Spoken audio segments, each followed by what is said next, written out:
Baik, alhamdulillah berkesempatan untuk melanjutkan kembali pembahasan soal matematika PPAD SMP Kota Yogyakarta pada tahap 2 ini. Kita akan melanjutkan dari nomor 31.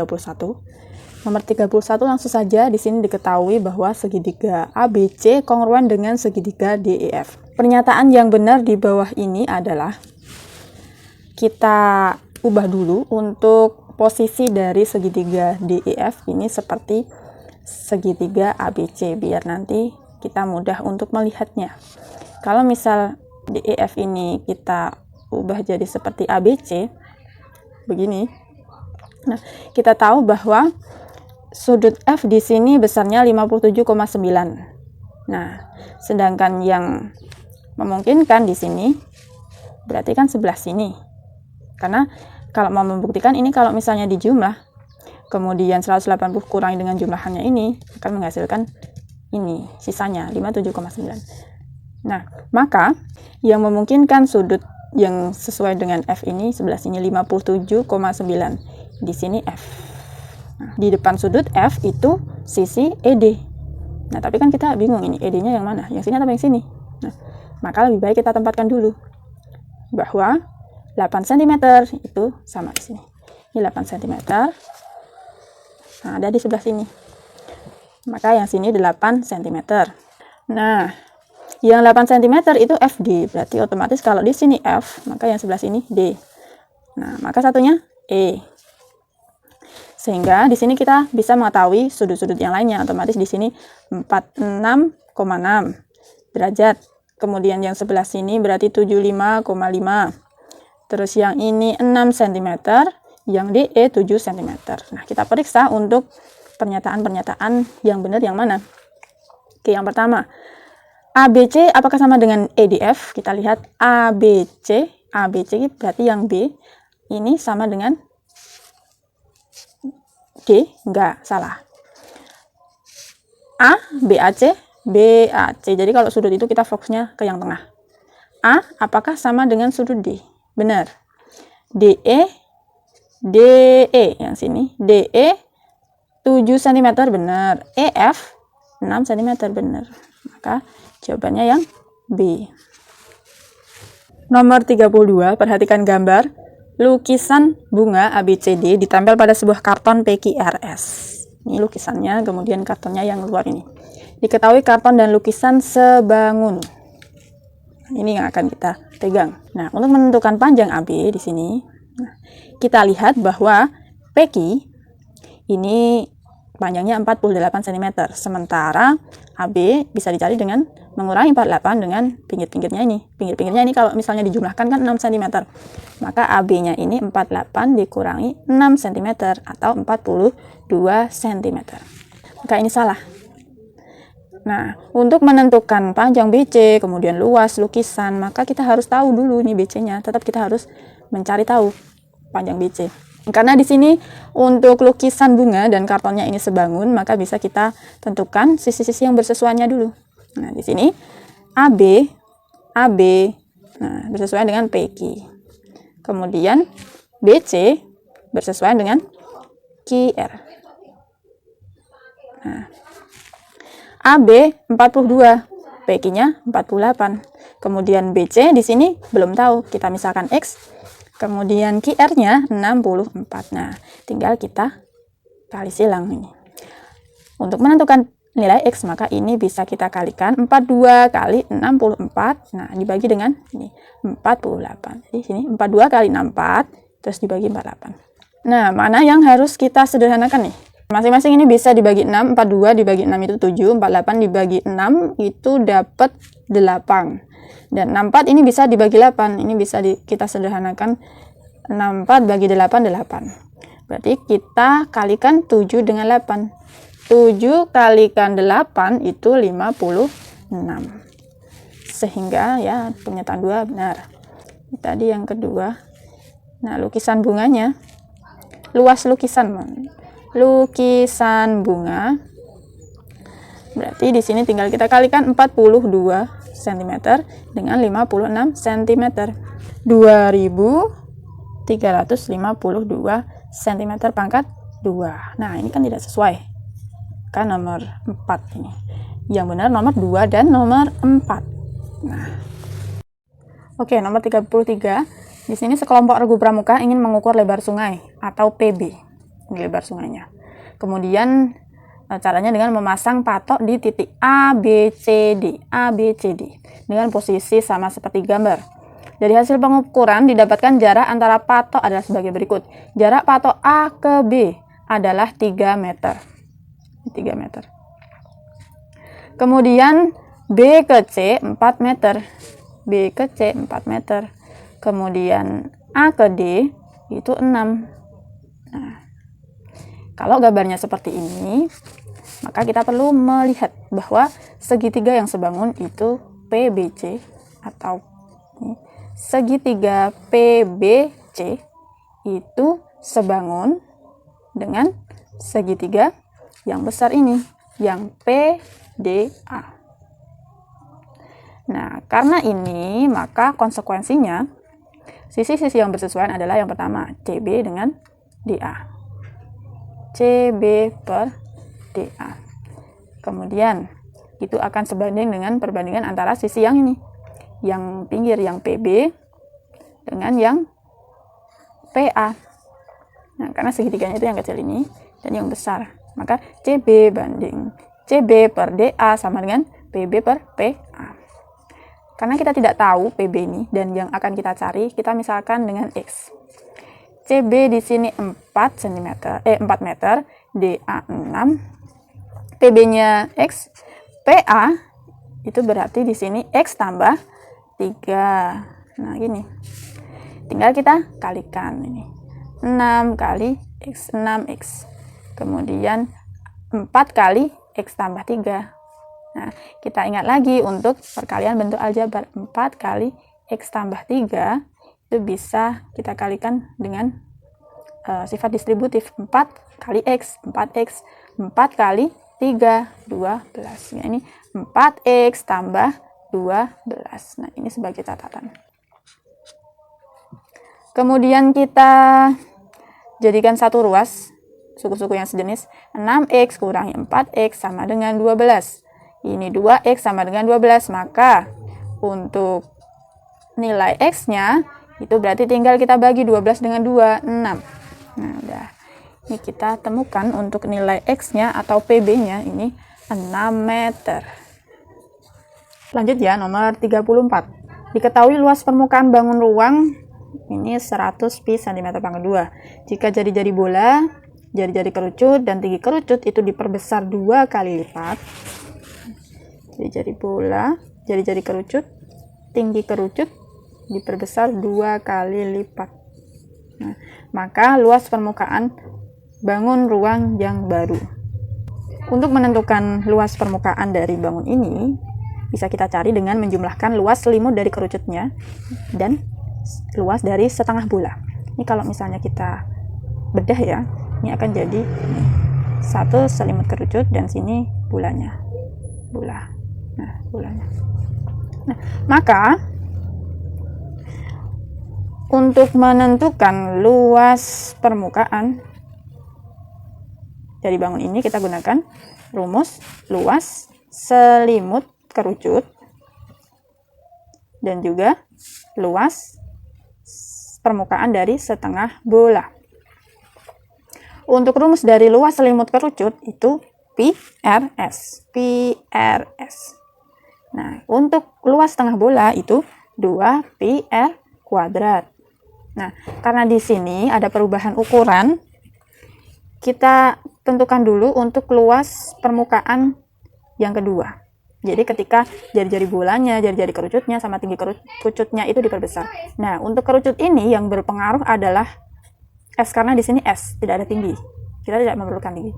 Nah, konsekuensinya adalah ketika tinggi kerucutnya itu diperbesar 2 kali, maka otomatis garis pelukisnya juga akan lebih panjang 2 kali lipatnya juga. Maka kita gantikan untuk R-nya di sini jadi 2R. Jadi R yang berubah kan yang ini.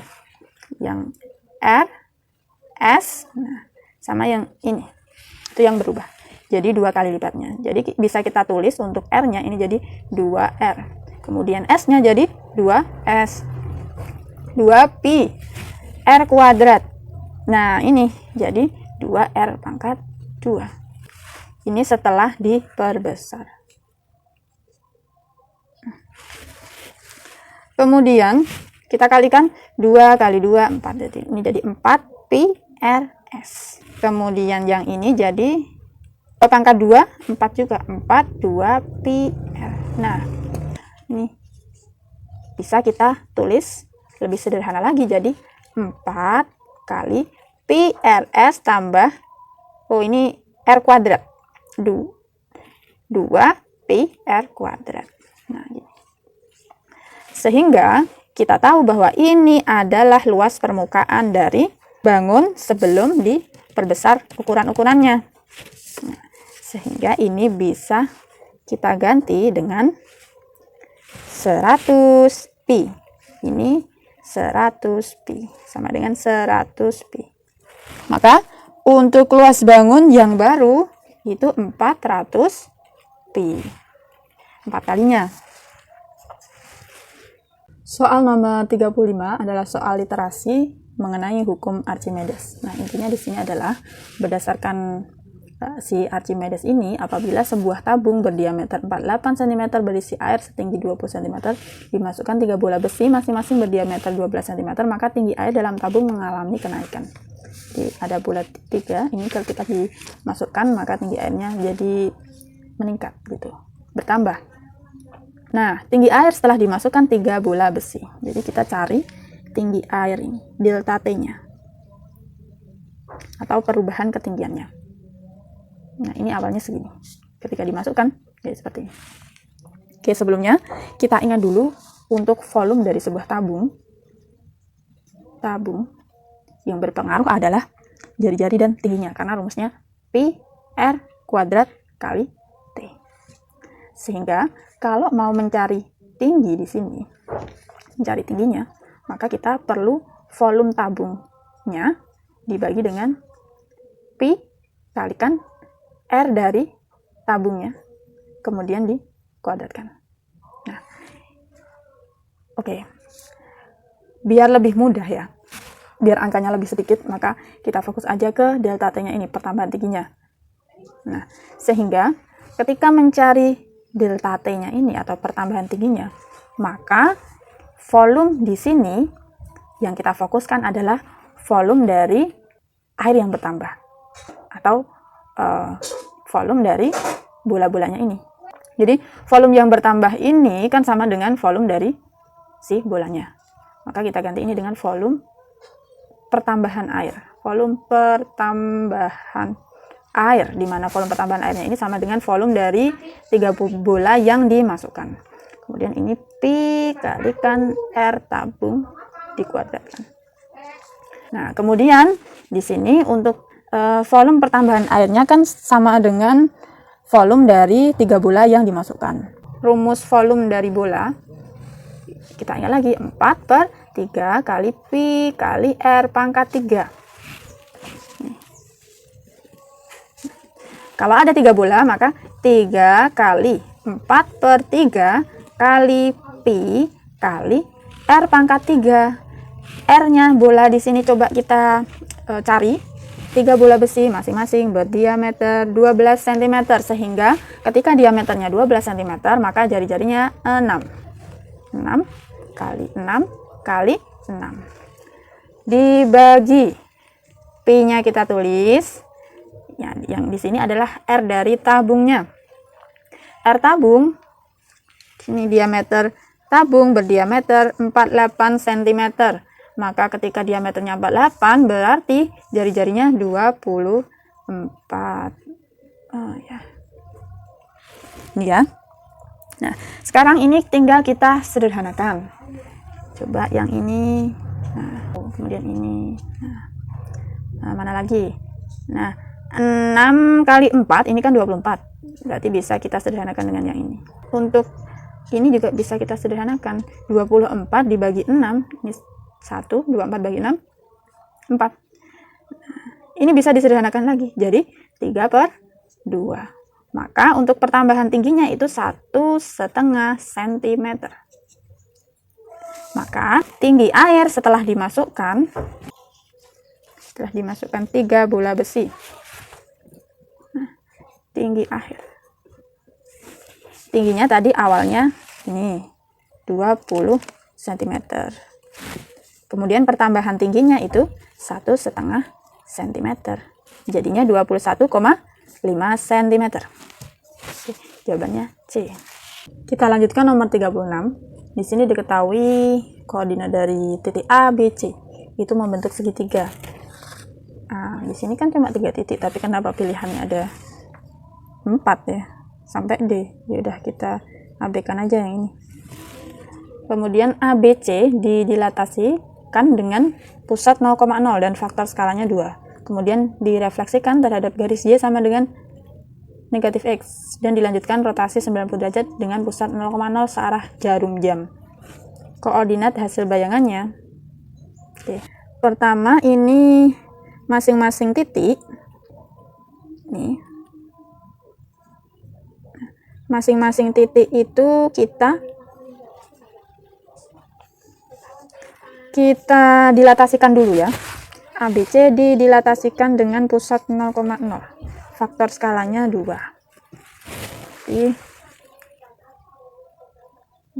Otomatis kalau didilatasikan itu kan antara diperbesar atau diperkecil. Karena faktor skalanya 2 berarti masing-masing ini kita kalikan 2. Berarti jadinya negatif 8,4. Kemudian untuk B, bayangan titik B, negatif 8, negatif 4. Yang C berarti bayangannya negatif 2, negatif 4. Nah. Kemudian setelah didilatasikan, direfleksikan terhadap garis Y sama dengan negatif X. Y sama dengan negatif X itu berarti karena di sini garisnya itu Y sama dengan negatif X, negatif, maka untuk tandanya jadi kebalikannya. Yang semula misalnya X, Y, nah, ini jadi min Y, X. Min Y, min X. Jadi ini kita balik, kemudian tandanya jadi berlawanan. Ini refleksi. Y sama dengan min X. Oke, ini jadi negatif 4,8. Kemudian B double aksen jadi 4,8. Kemudian yang C double aksennya jadi 4,2.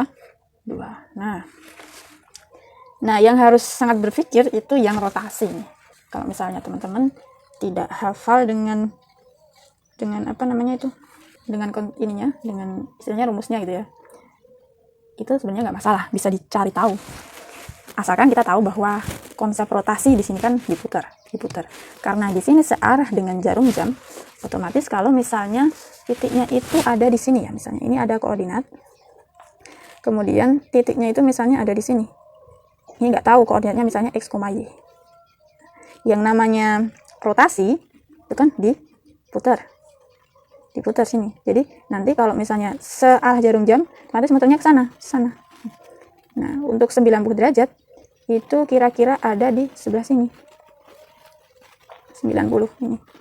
Nah, karena di sebelah sini titiknya jadi ada di kuadran 4, maka nilai X-nya ya tetap positif. Karena ini di bawah subu X, berarti untuk koordinat dari, mohon maaf. Kalau misalnya cuma muternya itu cuma 90 derajat, maka ini jadi ditukar. Ini kan jadi lebih panjang untuk koordinat X-nya. Jadi diganti. Ini jadi Y, kemudian ini jadi X. Tapi untuk koordinat dari Y ini sini, ini jadi negatif karena ada di bawah. Oke ya, ulangi. Karena searah jarum jam, maka ini berputarnya ke arah sana, ke bawah. Nah, karena ini rotasi 90 derajat, maka posisi antara koordinat X dan Y-nya tinggal ditukar aja. Jadi Y jadi X jadi Y. Kemudian permasalahan mana yang negatif, itu lihat. Oh, di sini X-nya tetap positif. Jadi yang depan ini tetap positif. Kemudian yang negatif itu karena ini ada di bawah, yang ada di kuadran 4 sini. Maka koordinat yang negatif itu yang kedua ini. Sehingga ketika kita punya negatif 4,8, ketika dirotasikan dengan pusat 0,0, 90 derajat searah dengan jarum jam, ketika kita punya koordinat negatif 4,8, nah ini kita tinggal menukarnya 8, 4. Kemudian yang ini lawannya, karena di sini X-nya itu negatif, jadi positif. Kemudian yang bayangan yang B itu kita tukar ini, kemudian yang ini jadi lawannya. Lawan dari 4 itu negatif 4. Nah, ini kita tukar 2,4, karena di sini positif maka ini jadi negatif. Sehingga kita lihat di sini untuk A triple aksennya jadi 8,4, B triple aksennya jadi 8, negatif 4, kemudian C bayangannya jadi ini, berarti jawabannya D. Kita fokus ke nomor 37.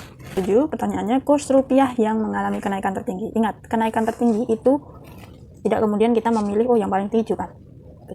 Berarti Kamis sampai Jumat, enggak seperti itu.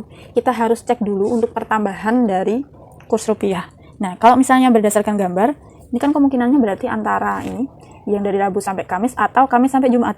Nah, kita cek Rabu sampai Kamis di sini 13.450 ke 13.650, berarti ini tambah 200 rupiah. Sementara yang Kamis sampai Jumat itu tambahnya 650 sampai 800, berarti 150. Nah, kan berarti untuk yang lebih banyak kenaikannya itu kan berarti yang Rabu sampai Kamis. Maka ini kenaikan tertinggi Rabu sampai Kamis.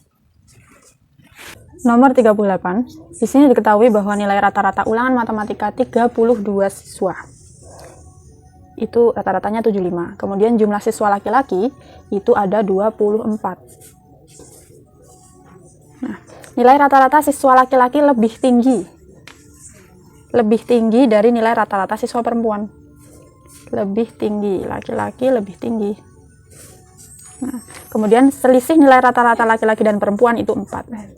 Selisihnya 4. Nah, di sini karena kita tidak tahu ya ini untuk rata-rata dari nilai siswa laki-laki berapa, nilai yang perempuan berapa, maka kita butuh untuk memisalkan dengan sebuah variabel.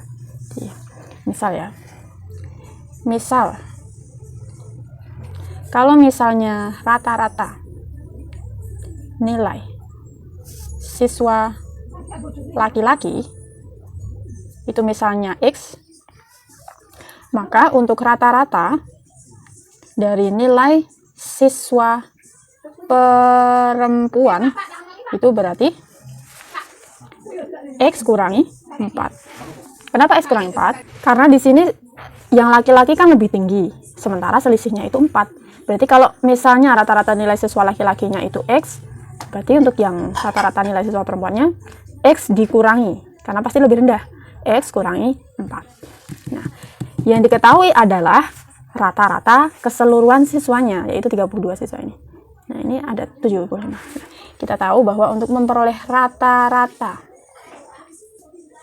gabungan, itu kan caranya berarti nilai rata-rata dari siswa laki-lakinya dikalikan jumlah laki-laki ditambah dengan rata-rata nilai siswa yang perempuan dikali jumlah siswa yang perempuan nanti dibagi dengan keseluruhan siswanya. Nah, untuk rata-rata gabungannya ini ada di soal, yaitu 75. Nah, tadi kita misalkan rata-rata nilai siswa laki-lakinya itu dengan X, kemudian ini dikalikan jumlah laki-lakinya itu 24, sudah ada di soal. Berarti kalau misalnya jumlah laki-lakinya ada 24, maka otomatis siswa perempuannya itu berarti 32 kurangi 24. Hasilnya 8. Pernyataan 1 benar. Berarti ini ditambah dengan untuk rata-rata nilai siswa perempuannya X kurangi 4. Dikalikan jumlah siswa perempuannya 8. Dibagi semuanya ada 32 siswa. Oke, ini kita kalikan aja biar mudah. Berarti nanti 75 kali 32 sama dengan ini X kali 24, 24X. Kemudian X kurang 4 kali 8, ini dikalikan ini, sesuai dengan aturan aljabar. X kali 8, 8X, kemudian negatif 4 kali 8, negatif 32. 2400. Nah, ini yang dikurangi 32 ini pindah ruas. Jadi ditambah 32 sama dengan 24X tambah 8X. Hasilnya 32X. Maka nilai X-nya ini tinggal dijumlahkan terus dibagi 32. Ini kalau dijumlahkan 2432 dibagi 32. Nah, maka di sini kita temukan bahwa nilai X-nya itu 76. X tadi adalah rata-rata dari nilai siswa laki-laki. Nah, otomatis yang ini salah. Nah, untuk nilai rata-rata siswa perempuan kan berarti 76 dikurangi 4, 72. Benar. Nomor 1 dan 3 adalah jawaban yang benar. A. Nomor 39. Berikut adalah tabel hasil penilaian harian matematika kelas 7C. Diketahui nilai rata-rata adalah 76. Ini diketahui nilai rata-rata. Nah, sedangkan di sini ada frekuensi dari nilai yang 85. Ini belum diketahui frekuensinya. Nah, kita mengerjakannya dari sini, rata-rata. Rata-rata tadi kita ingat ya, untuk memperoleh nilai rata-rata bisa kita cari atau bisa kita hitung dengan menjumlahkan seluruh nilai ya, seluruh nilai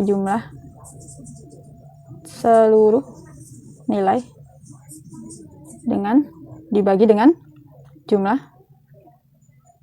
seluruh siswa. Nah, untuk memperoleh jumlah seluruh nilainya, maka kita harus kalikan nilai dengan frekuensinya. Nah, di sini coba ya. 60 kali 1, 60. Kemudian ini 65 kali 2 itu 130. Nah, 70 kali 5, 7 kali 5, 35, 350. Kemudian 75 kali 7, 5 kali 7 itu 35, 49, 7 kali 7, 49, 49 tambah 3 itu berarti 52. 80 kali 5, 400. Kemudian yang ini 90 kali 2 itu 180. Nah, ini kita jumlah.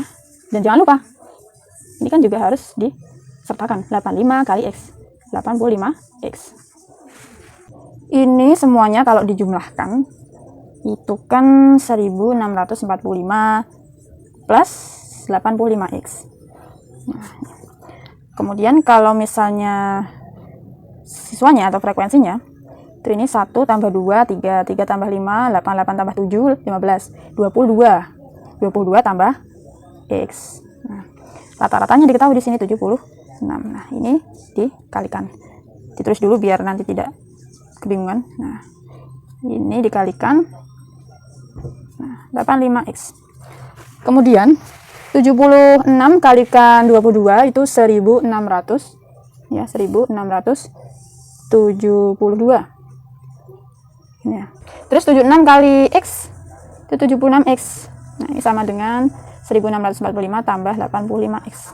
Nah, kita jadikan 1 untuk suku yang sejenis. Ini karena lebih banyak ya, 85X itu lebih banyak. Nah, 76X-nya kita pindah ke sini, 76X. Kemudian yang ini 1672 dikurangi 1645. Nah, oke, 85X kurangi 76X itu 9X. Kemudian yang ini 72 kurangi 45 itu 27. Nah, maka nilai X-nya sama dengan 27 dibagi 9, 3. Ketemu untuk nilai X-nya di sini ya. Ini 3. Sehingga pernyataannya 1 ini benar. Nah, ini karena pilihan yang ada di soal itu seperti ini. Nah, kan satu benar. Nah, tinggal ngecek yang 3 dan 4. Banyak siswa yang mendapat nilai di atas rata-rata. Ini lebih sebenarnya ini dua-duanya mudah sih, karena modus ini kan berarti frekuensi yang paling tinggi, 75. Nah, ini kan seharusnya ini salah. Untuk yang pernyataan yang keempat, banyak siswa yang mendapat nilai di atas rata-rata. Rata-ratanya tadi kan 76. Nah, 76 berarti 5 tambah 3 tambah 2. 10 orang benar. Yaitu untuk yang nomor 39. Jadi jawabannya 1 dan 4. Oke, alhamdulillah kita sudah sampai ke nomor yang terakhir, nomor 40. Nah, di sini seorang guru itu menyediakan gambar. Ada 15 gambarnya. Terus nomornya sesuai dengan yang ada di sini. Ada 4 orang siswa diminta untuk mengambil sebuah gambar dan tidak dikembalikan. Ini yang harus kita highlight. Tidak dikembalikan. Oke, siswa yang pertama itu ngambil gambar laki-laki bertopi dan berkacamata bernomor genap. Laki-laki pakai topi, berkacamata, bernomor genap. Pakai topi, berkacamata berarti yang ini genap. Berarti ini kita coret dulu, kita eliminasi. Karena kan nggak dikembalikan, berarti tidak ikut hitungan. Kemudian yang kedua, siswa kedua itu wanita bertopi dan berkacamata. Yang ini berarti nomor prima. Prima berarti yang 11 ini. Oke, ini kita eliminasi. Yang ketiga, ngambil gambar wanita tidak bertopi. Ini tidak bertopi. Nomor prima. Prima kita coret. Peluang terambil gambar laki-laki bertopi pada pengambilan keempat. Laki-laki bertopinya tinggal 1, 2, 3, 4. Tinggal 4 ya. Tinggal 4 dari keseluruhannya ini tadi 15 dikurangi 3, 12. Nah, maka jawabannya 4/12. Nah, C. Oke, alhamdulillah kita sudah selesai untuk pembahasan soal matematika dari PPAD yang tahap 2. Terima kasih sudah menyimak sampai sini. Semoga bisa bermanfaat dan jangan lupa untuk membagikan ini kepada teman yang membutuhkan. Dan semangat terus untuk mempersiapkan HSPD. Kita akan bertemu di pembahasan-pembahasan soal yang lainnya.